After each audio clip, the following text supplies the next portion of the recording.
Mehman dostlar. Kebapçı gidip oturuyor. Tanaydım reisleyen dini. Böyleydim ama yetek. Bulamıyorsun lan. Tanaydım lan. Yatılan o.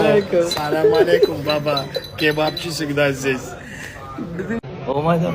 Lazım. Olmadım. Selamun dostlar. Yine ayda yiyorum. Takip ettiğimden duruştum. Ben diyecek olayım.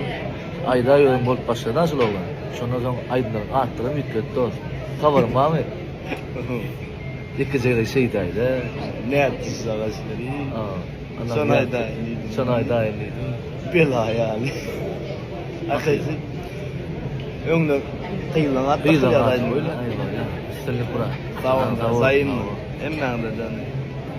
Zato aydınlar yöre tutun dinlet tutun.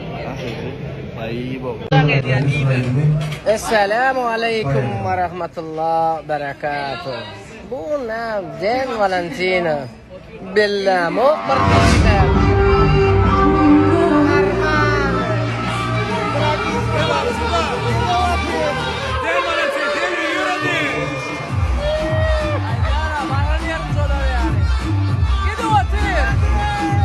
Mantas gerekir. Yok, avu bir durmetin ona deme, bir pahalarına geçer. Ondan